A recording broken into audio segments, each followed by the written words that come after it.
안녕하세요. 한국생명공학연구원에서 후성유전학을 연구하고 있고 USD에서 석박사 학생들을 지도하고 있는 김미랑입니다.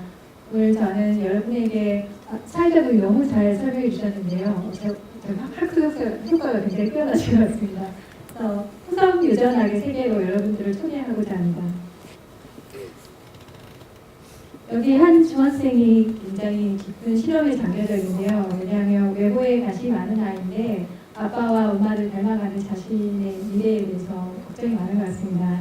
그래서 사람들이 말하죠. 피는 못 속인다. 그래서 외모나 우리의 성격, 질병 같은 것들도 다 유전에 의해서 결정된다고 생각되어지고, 그래서 유전자가 마치 우리의 운명인 것처럼 생각되어집니다.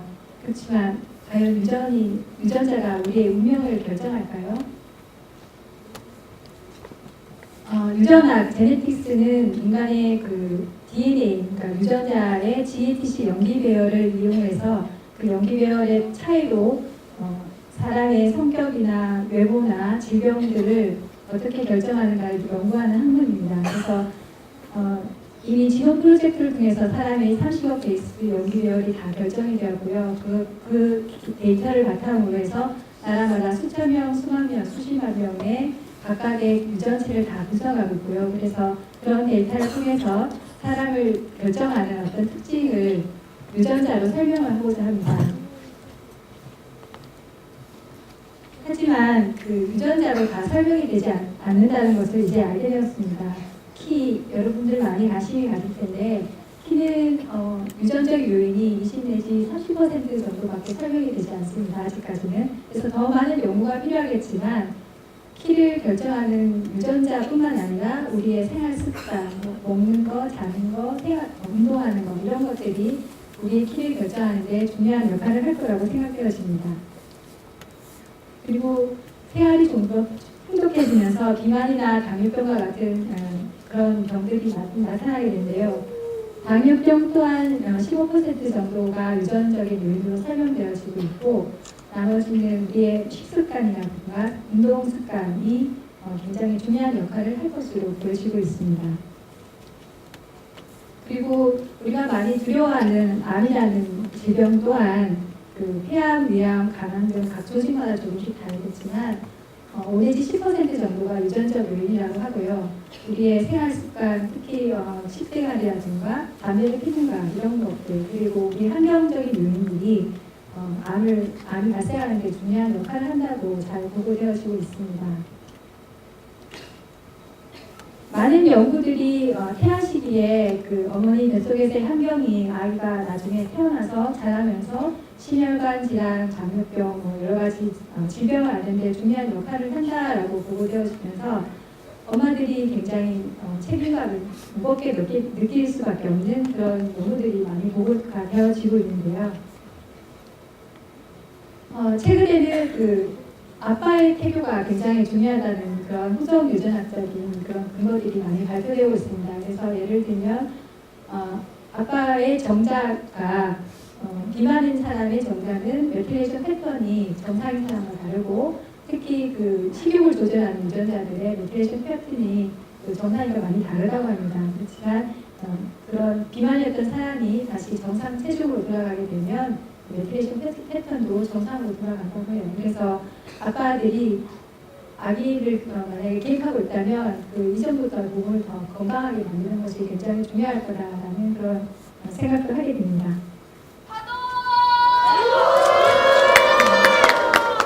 이들이 많이 보셨을 수도 있는데요.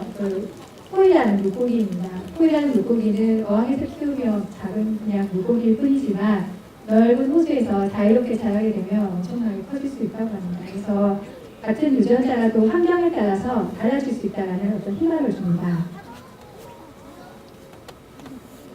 제가 오늘 말씀드리고자 하는 후성 유전학은 에피제네틱스라는 원래 이름이 있는데요. 후성 유전학은 유전자와 환경의 상호작용을 연구하는 학문입니다. 그래서 에피라는 접두어는 그리스어로 무엇 위에라는 건데요. 제네틱스가 유전학이라면 에피제네틱스는 유전자와 환경의 상호작용으로 어떠한 피노타입, 표현력이 나타나는 그런 것들을 연구하는 학문입니다.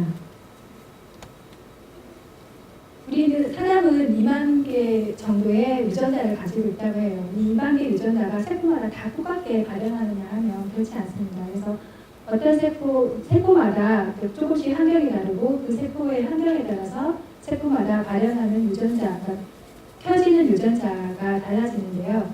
그런 어떤 메커니즘으로, 어떤 기전으로 유전자가 켜지는가를 연구하는 것이 이제 후선 유전학입니다. 유전자가 켜진다는 것은 유전자가 발현된다는 건데요. 유전자 발현은 그 유전자 실체인 그 DNA에서 RNA로 유전 정보가 복사가 되고 단백질로 발현이 되면서 유전자 발현이 일어나는데요. 이렇게 유전자 발현을 통해서 우리 몸을 이루고 있는 여러 가지 물질들이 만들어지게 됩니다. 유전자 실체라고 하는 DNA는 이중 나선 구조를 하고 있고요. 그리고 히스톤이라는 단백질을 두 번씩 감싸면서 꼬이고 꼬여서 이 작은 핵 속에 들어가 있습니다. 실제로 그 사람의 염색체를 23쌍을 다 연결해서 한 선으로 쭉 연결해 놓으면 제 키보다 더 큰 180cm 이상 되는 길이라고 해요. 근데 그렇게 긴 DNA가 눈에도 보이지 않는 핵 속에 어떻게 들어가 있냐, 어떻게 꼬이고 꼬여서 들어가 있냐 하는 그런 모양들이 유전자 발현에 중요한 역할을 한다는 것이 비교적 최근에 알려졌습니다. 그래서 과학자들은 환경이 어떻게 유전자의 발현을 조절하는가를 원리를 여러 가지로 분석하게 되었고요. 그래서 알게 된 것이 DNA 자체의 메티라와 히스톤 단백질의 변형이 유전자 발현에 중요하다는 것을 알게 되었습니다. 영양 섭취라든가 흡연, 음주, 약물, 운동, 스트레스와 같은 외부의 환경적인 변화가 세포가 인식할 수 있는 호르몬 변화와 같은 그런 시그널들이 되고요. 이런 시그널들은 DNA 메틸레이션이나 히스톤 모디피케이션을 변형시켜서 유전자 주위의 구조를 이렇게 열린 구조를 하게 되면 유전자가 발현이 잘 되는 거고요. 닫힌 구조를 하게 되면 유전자 발현이 되지 않게 됩니다.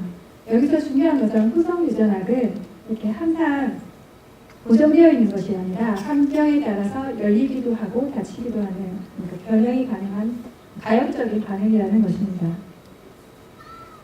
그래서 우리는 모두 다 하나의 수정라인으로 출발해서 세포 분열을 통해서 이렇게 하나의 개체가 되었는데요. 우리 몸을 이루고 있는 각각의 세포들은 같은 유전자를 가지고 있지만 그 미세한 환경에 따라서 뼈나 머리카락이나 피부나 여러 가지 신경세포나 여러 가지로 분할을 하게 됩니다. 그래서 하나의 제네틱스를 가지고 있지만 다양한 에피제네틱스, 후성 유전학을 가지게 됩니다. 또한 이렇게 후성 유전학은 변하기도 하지만 세포의 기억으로 남아있기도 합니다. 그래서 그런 특성을 잘 이용하면 여러 가지를 이용할 수 있는데요. 감사합니다. 담배를 만약에 습관적으로 피우게 되면 특정 유전자의 메틸레이션 패턴이 증가한다든가, 아니면 녹차를 오랫동안 마시게 되면 어떤 특정한 부위의 메틸레이션이 감소한다거나 그런 보고들이 있고요. 또한 나이에 따라서도 메틸레이션 패턴이 달라져서 그 사람의 나이를 메틸레이션 패턴으로 추정할 수 있다고 합니다. 그래서 범죄 현장에서 범인의 혈흔으로 범인이 어떤 나이 연령대에 속한다는 것을 추정할 수 있다고 합니다. 그래서 과학 수사에도 이용되기도 합니다. 만약 세포의 시간을 거꾸로 돌릴 수 있다면 어떤 일이 벌어질까요?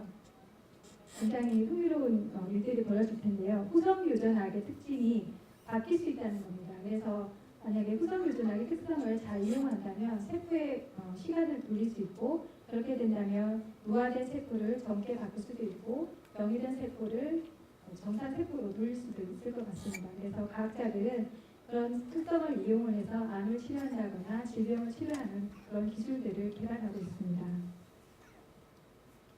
실제로 세포의 시간을 거꾸로 돌리는 데 성공한 과학자가 있습니다. 일본의 신야 나나라카라는 박사님이신데요. 이분이 2012년 노벨 생리의학상을 받았는데, 그 내용은 이미 분할된 세포에 4가지 전사인자를 과발현시키게 되면 후성 유전학이 다 바뀌면서 주기세포로 돌아가게 됩니다. 이런 주기세포를 역분화 주기세포라고 하는데요.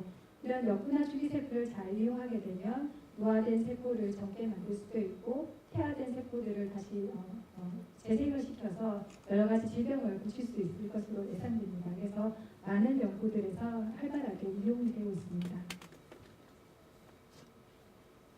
여러분들은 이제 후성 유전학을 알게 됐고요. 이런 후성 유전학을 알게 된다면 엄마의 잔소리가 왜 과학적으로 타당한가를 알게 됩니다. 그래서 건강한 식사와 운동으로 당신의 유전자를 건강하게 조절하시길 바랍니다. 감사합니다.